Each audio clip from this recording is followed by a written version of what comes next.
massive, tumultuous rainstorm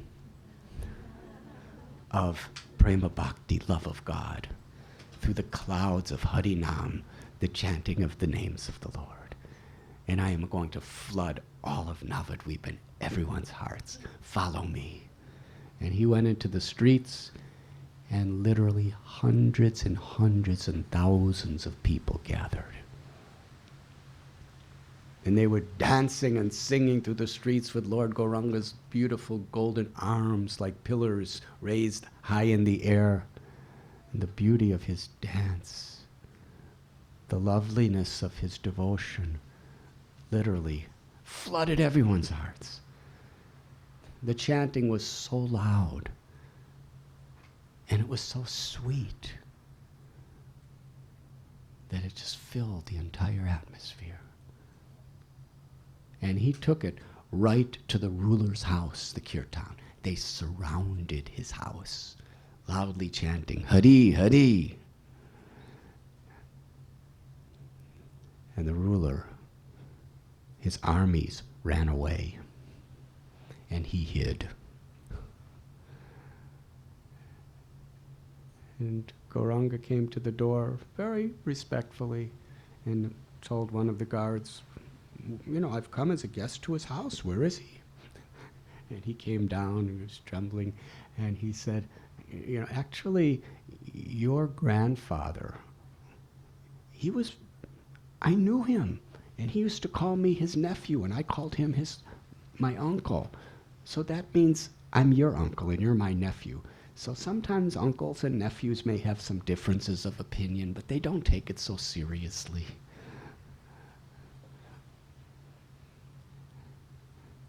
And Lord Gauranga, he explained to them, why are you stopping this beautiful chanting of the names? And they discussed on the basis of comparative religion and scripture. And it's a beautiful story. He explained to him the science of ahimsa. That without ahimsa, kindness, compassion, respect for other beings, then what is this religion and spirituality?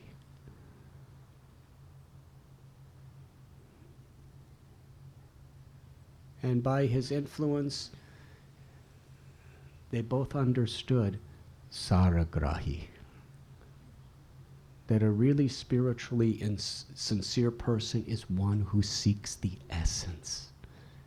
And when we find that essence within our own spiritual system, then we actually can identify and appreciate that essence in others. And this ruler, he said to Lord Gauranga, from this day on, myself and all of my descendants, there will be a rule to honor and respect and give all freedom to this chanting of the holy names, Nam Sankirtan. And all the hundreds and hundreds and thousands of people were chanting and dancing, and the ruler came out and danced with them.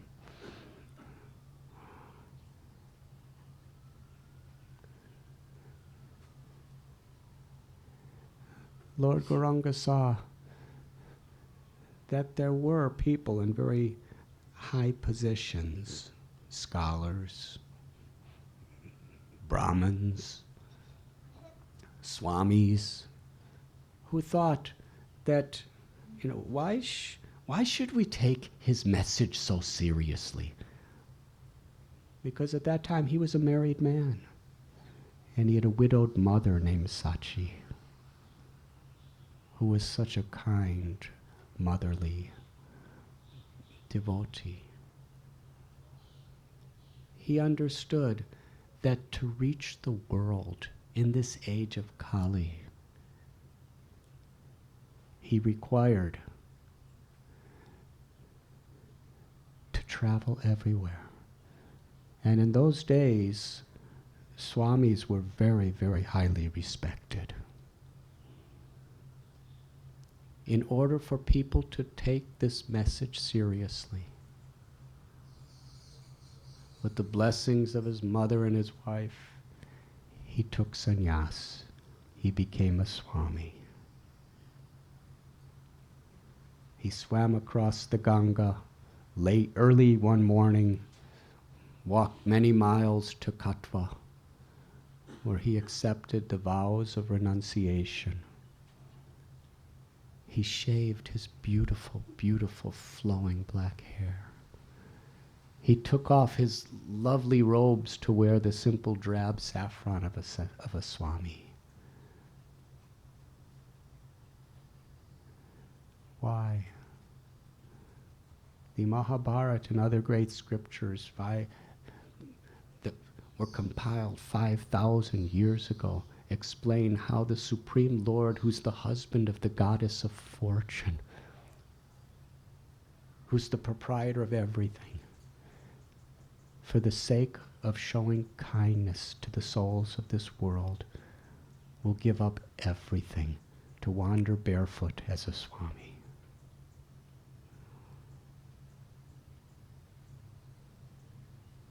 He came back to a place called Shantipur where he met the devotees and he met his mother, Sachi. And when he saw Sachi's tears, she could not bear seeing her son without his beautiful hair and his beautiful garments. A Swami living in the forest, this was too much for her. He bowed down to his mother. And she picked him up and put him on her lap as she was bathing him with her tears of motherly affection. How many of you have seen Swamis like that? But Yashoda Maya she had pure love. And he said, my dear mother, whatever devotion I have, whatever good qualities I have, it's because of your example. You are a widowed lady without a husband. I didn't leave you to hurt you, because our love is forever. But all these millions and millions of people in this world who are in illusion, we must somehow or other give them a chance to realize the true potential of the eternal soul and the beauty and the love and the grace of Radha Krishna.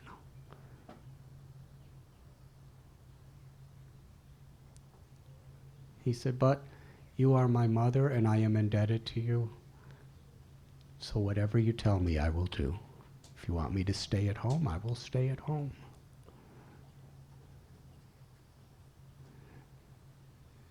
Sachi Devi, she said, if you're a Swami now, if you stay at home, people will criticize you. That will be more painful than anything. Now you are on your way to go to Vrindavan. The same Krishna that is in Vrindavan lives in Puri as Jagannath. And that's not so far away, and there's always people going back and forth. So I'll hear news of you. Make your residence for now in Puri. And the Lord agreed to do that. And he walked by foot all the way through Bengal into Orissa, to that holy, holy place. Sripad Shankaracharya, he established 4 special holy places, his dhams. In the north, Badrinath. In the south, Rameshwaram. In the west, Dwarka. And in the east, Puri. Lord Chaitanya made his residence in Puri. And just after going, he decided to go on a tour of South India in order to spread the beauties of this Sankirtan movement. Sankirtan means congregational chanting of the God's names to bring us together. And a beautiful book, Sri Caitanya Charitamrita, describes many details of that journey. He went with one other assistant named Kal Krishna Das. He was barefoot.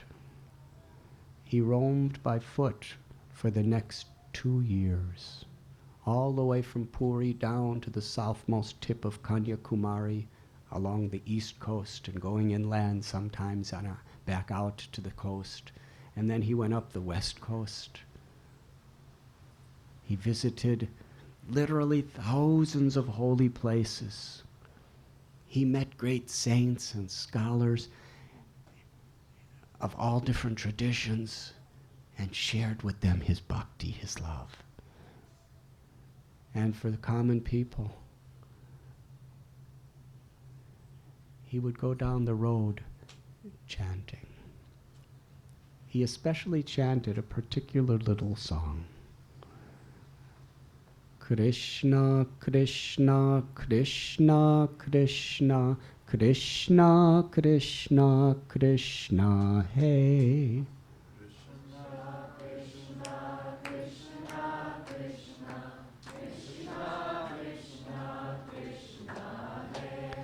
Krishna, Krishna, Krishna, Krishna, Krishna, Krishna, Krishna, hey.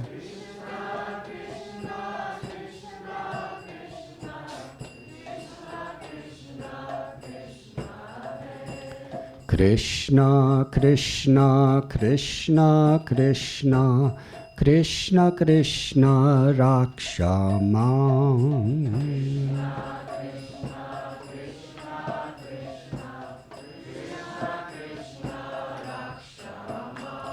Rama Raghava, Rama Raghava, Rama Raghava, Pahi Mam.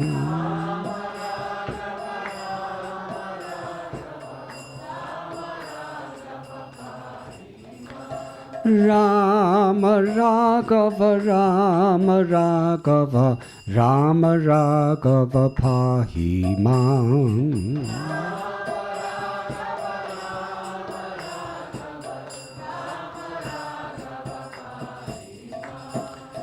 Krishna, Krishna, Krishna, Krishna, Krishna, Krishna, Krishna, hey.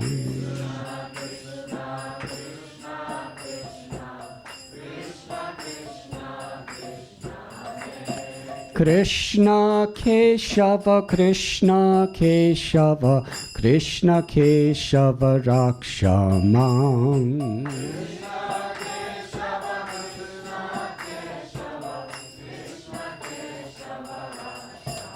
Hare Krishna, Hare Krishna, Krishna Krishna, Hare Hare, Hare Rama, Hare Rama, Rama Rama, Hare Hare.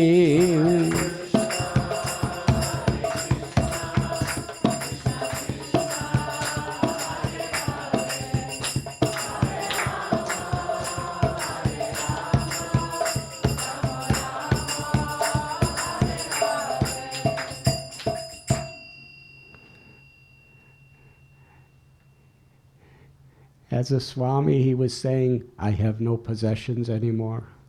I'm a beggar. The only alms I beg is be happy and take these names of the Lord. And literally millions of people, wherever he went, began to chant. And anybody he saw chanting, he would go up with tears of gratitude in his eyes and embrace them. He would serve them. If he saw people picking up laundry, he would carry it for them. If he saw someone carrying water, he would carry it for them. He just loved to serve everyone. And he said, anyone who tastes the joy of chanting the names of the Lord becomes my life and soul. People were so transformed that they went back to their villages and they taught what they had learned. And the whole village was transformed to Krishna Bhakti. And if somebody was visiting that village, they would go to their village, and they were just illuminated with spiritual happiness and transform their village. And soon there was so much unity, so much love spreading everywhere. The Lord went to one house. Actually, he went to a temple of Kurma, who was a great avatar of Vishnu.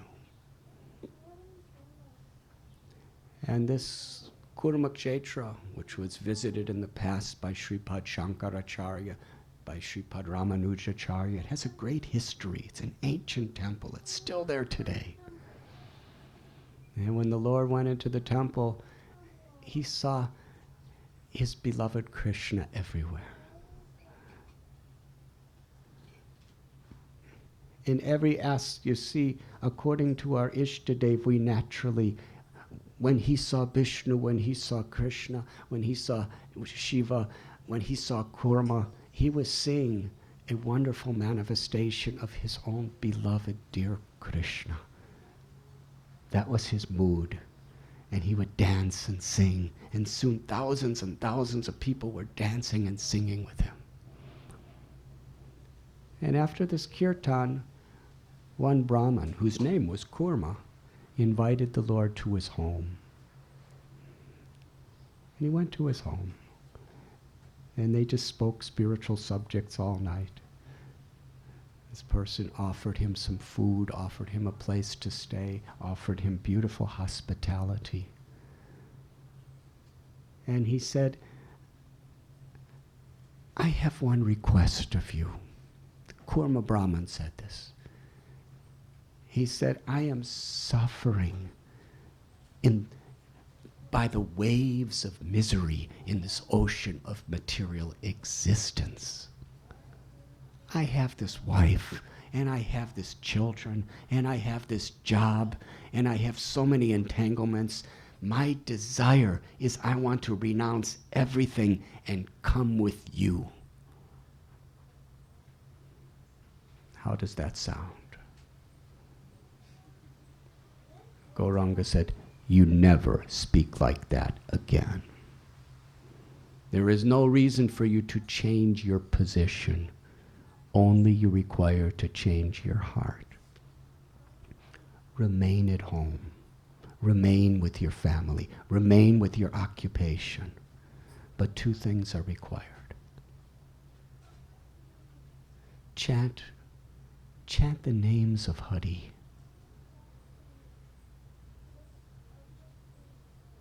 And be compassionate by sharing this joy with others. If you do this, then nothing will entangle you or bind you down to this world. You will always be with Krishna, and you will always be with me. We will never be apart.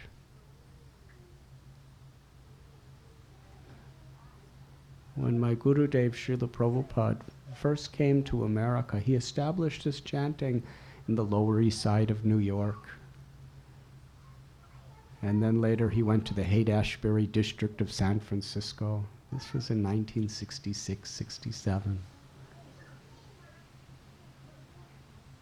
And he inspired a gathering of very, very sincere people. And then he became very ill because he was very old. And he told them that the best place for me to restore my health is in Vrindavan, India, my eternal home, the place of Krishna.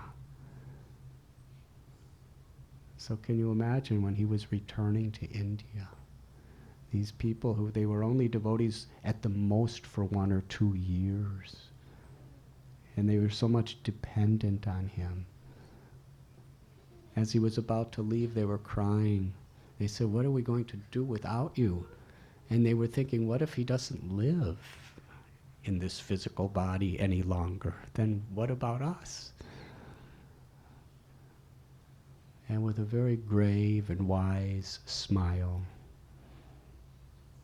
he said, if you are chanting Krishna's names and I am chanting Krishna's names, we are always together. There is no geographical boundaries, not even time can separate us. We become one in heart in our devotion to the Lord. So this is the same instruction that Gauranga gave to Kurma. Remain home. Yari daka tari kaha Krishna upadesha maragoi guru hoy tari desh. Just chant the names and share this joy with others. We will always be together. And you will transcend all the limitations of material existence.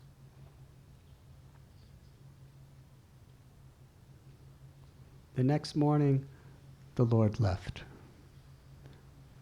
Because Swamis, they usually stay traditionally one day in a place and then move on when they're in their traveling mode. And do you know what happened? Kurma followed him. He said, I can't leave you. I'm not going back home. I'm following you. And the Lord said, go back home.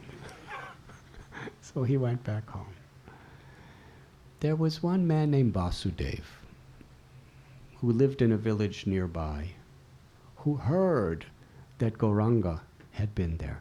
And by his own faith and devotion, by God's grace in his heart, he understood that Lord Gauranga was Krishna, his worshipable Lord. And Vasudeva so much wanted to meet him. He heard he was at the house of Kurma. But Vasudeva, he was in a very, very unique position. He had, for many, many years, an acute, advanced state of leprosy.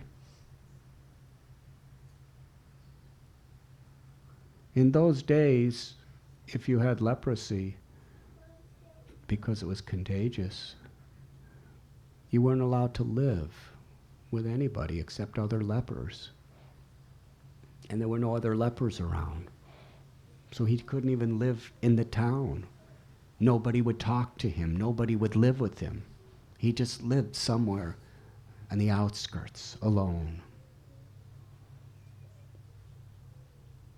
His fingers, his toes fell off, his nose fell off.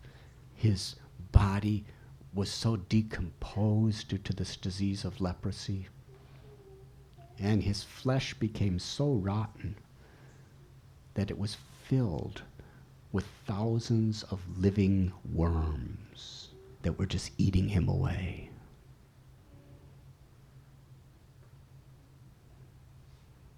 Now the next part of the story, I'm warning you, you cannot imitate, but we can understand the spirit. If any single one of those worms would fall from his body, he would offer his pranams to the worm, pick it up and put it back. Because he was thinking, my Atma is living in this body, and now the worm's Atma is living in this body. So who am I to feel that I have priorities over that worm? That was the nature of his kindness. And somehow or other, with great struggle, he walked all the way to Kurma's house to meet Lord Gauranga. And he found out that Gauranga had left hours before. His heart was broken, such an opportunity. But the Lord is within everyone's heart. So Gauranga, who was hours away, he turned around and came back just to meet the leper, Vasudeva. And Vasudeva, seeing Lord Gauranga, was weeping with such gratitude, and Gauranga came to embrace him. Vasudeva said, no, don't embrace me, please. Don't you see, there's pus and there's blood oozing out of the sores in my body, and it's very contagious. And he tried to run away, but the Lord had long arms. So he caught him and pulled him in to his own heart and chest and embraced him. And as he embraced him, the pus and the blood of Vasudeva smeared on Lord Chaitanya's golden body. But then instantly, all the leprosy went away. And Vasudeva became in perfect health. His body was effulgent with beauty and vigor. And he bowed down. He said, I could understand the nature of your kindness. That for years, there has not been a single person that would even come near me. What to speak the infectious pus and blood that's oozing from my body. Because of the rotten flesh, I smell so abominable that no one has dared to even come near me. And you have embraced me. This is the nature of the love of the Lord, and who am I? I'm so insignificant, unknown. And you came all the way back, hours and hours out of your way, just to give me your love. And Vasudeva was crying with gratitude. And then he explained his fear. He said, as long as I had this leprosy, there was nothing for me to be proud about. But now I'm beautiful. And now I'm healthy. And now everyone who sees me is going to think he has received the miraculous, incredible, special mercy of the Lord. In this state, I may become proud, arrogant. I may think myself better than others. And if that happens, then how can I serve? How can I serve with a humble heart? Perhaps it's better if I had leprosy. And the Lord gave him the same instruction. He said, Vasudeva, have no fear of this arrogance and false pride. Just understand that everything is coming by God's grace. And keep that remembrance in your heart by the chanting of this mantra and by showing kindness to all beings. And then all the impediments of material existence, you will be protected because I will always be with you. And then embracing him once more, Lord Gauranga continued his journey. And Kurma and Vasudeva, they became intimately the best and best of friends.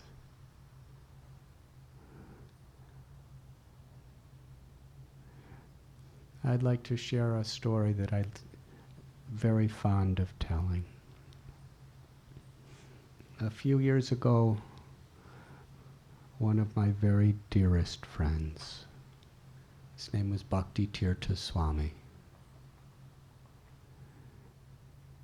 I went to see him in a little rural community in Pennsylvania.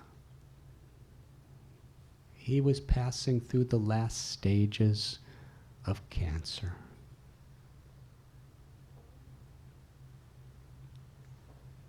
He was an African American man, brought up in the ghettos of Cleveland. By his genuine spiritual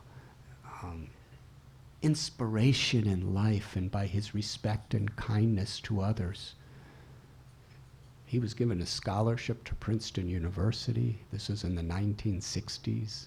He became a civil rights leader in Martin Luther King's movement at that time. But he was looking for something deeper and higher that could actually really awaken the understanding of the true equality of all living beings. So he took to spiritual life, and he became a Swami in the Bhakti tradition, and a god brother of mine. We had the same guru, Srila Prabhupada.